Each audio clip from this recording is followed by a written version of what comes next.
जय हिंद।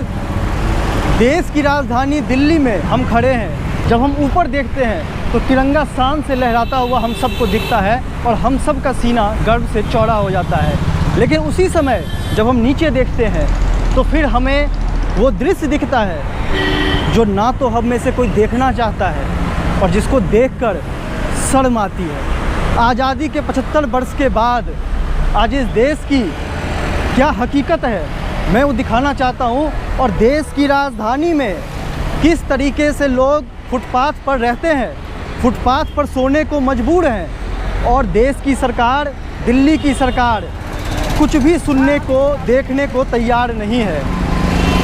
आज़ादी के बाद इतने अरबों खरबों रुपए खर्च हो गए, वो रुपए कहाँ गए?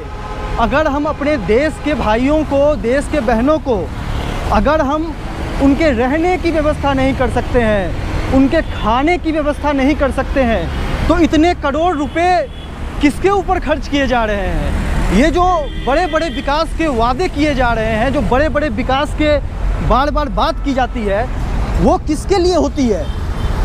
वो देश की राजधानी में अगर हम लोगों को घर नहीं दे पा रहे हैं, देश की राजधानी में अगर हम इस तरीके से लोग जानवरों की तरह खाने को प्रतिदिन लाइन में लगते हैं और हम उनके लिए मूलभूत सुविधाएं की व्यवस्था नहीं कर पाते हैं, तो ये सामूहिक रूप से हम सब की जिम्मेदारी है। और इसके लिए जो जिम्मेदार है इस देश का नेता और इस देश का सिस्टम, इस देश को भ्रष्टाचार की भेंट चढ़ा दिया है। आप देखिए, देश की राजधानी दिल्ली के अंदर ये सबसे मुख्य इलाका है।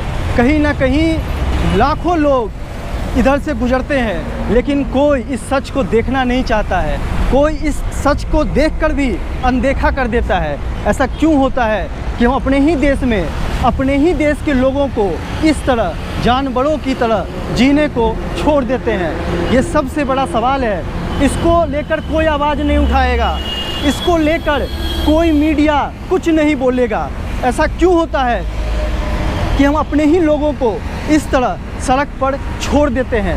तो जब आप बड़े बड़े विकास की बात करते हैं, जब आप अपना बजट हज़ारों करोड़ रुपए बढ़ाने की बात करते हैं, तो फिर इन लोगों के लिए रहने की व्यवस्था आप क्यों नहीं कर पाते हैं? इन लोगों के लिए खाने की व्यवस्था सरकार क्यों नहीं कर पाती है? क्या हम इतने बेबस हैं? और अगर हम इतने बेबस हैं तो ये बड़े बड़े विकास के वादे यहाँ से लेकर 5 किलोमीटर तक कम से कम 10,000 से ज़्यादा लोग यहाँ पर सोए रहते हैं, यहाँ पर पड़े रहते हैं, जिनके पास घर नहीं है, जिनके पास खाने की व्यवस्था नहीं है। लेकिन हम में से कोई उस हकीकत को देखना पसंद नहीं करता है। क्यों? क्योंकि हम झूठे विकास के वादे, अपने पार्टियों के बारे में, अपने नेताओं का गुणगान करते हैं और जो हकीकत है इस देश की, उसे देखने वाला कोई नहीं है। जानवरों की तरह लोग ज़मीन पर सोते हैं, जानवरों की तरह लोग किसी और पे अपने भोजन के लिए आश्रित रहते हैं, लेकिन हमारा सरकार, हमारे सिस्टम, इस देश का कोई देखने वाला अनसुना कर देता है। यहाँ से महज 2 किलोमीटर की दूरी पर दिल्ली के मुख्यमंत्री का घर है। यहाँ से महज 10 किलोमीटर की दूरी पर देश के सारे मंत्री, सारे नेता बैठते हैं, लेकिन ये देश की हकीकत को कोई देखना नहीं चाहता है। कितने शर्म की बात है कि आज़ादी के 75 वर्ष के बाद भी आज देश की यह स्थिति है कि हमारे अपने ही लोग जानवरों की भांति जी रहे हैं। मैं चाहता हूँ कि दिल्ली के मुख्यमंत्री, देश के प्रधानमंत्री आदरणीय श्री नरेंद्र मोदी जी इस हकीकत से नज़रें मत चुराइए। यही इस देश की हकीकत है। और अगर हम अपने देश की राजधानी को लोगों को मूलभूत सुविधा नहीं प्रदान कर सकते, तो हम दूसरे राज्यों में, दूसरे शहरों में कहाँ से किसी को मूलभूत सुविधाएं दे पाएंगे?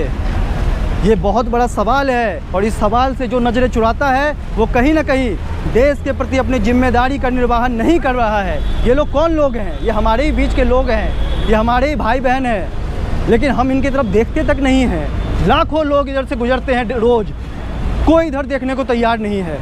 क्यों? क्योंकि हम सिर्फ अपने परिवार और अपने बच्चों के लिए ज़िंदगी जीते हैं। ये आज सवाल है। सरकार की ये नैतिक जिम्मेदारी है कि ये इन लोगों के लिए वैकल्पिक व्यवस्था करे। और सरकार ने जो दो रैन बसेरे बसाए हैं यहाँ पर, मैंने इन लोगों से बात की है, मैंने पूछा है कि आप रैन बसेरे में क्यों नहीं रहते हैं, आपको रैन बसेरे में रहना चाहिए। कहते हैं रैन बसेरा में वो व्यक्ति नहीं रह सकता है जिसके पास आधार कार्ड नहीं है। ये कहाँ से आधार कार्ड लाएंगे? जिस व्यक्ति के पास रहने को घर नहीं है वो व्यक्ति प्रूफ कहाँ से लाएगा? और उसके लिए आपने रैन बसेरा बनवाया है, रैन बसेरा का ये क्राइटेरिया बनवाया है। ये आप जो फर्जी विकास के ढोल दिल्ली के अंदर पीटते हैं, इसको बंद कीजिए और हकीकत में इन लोगों के लिए वैकल्पिक व्यवस्था कीजिए। जय हिंद।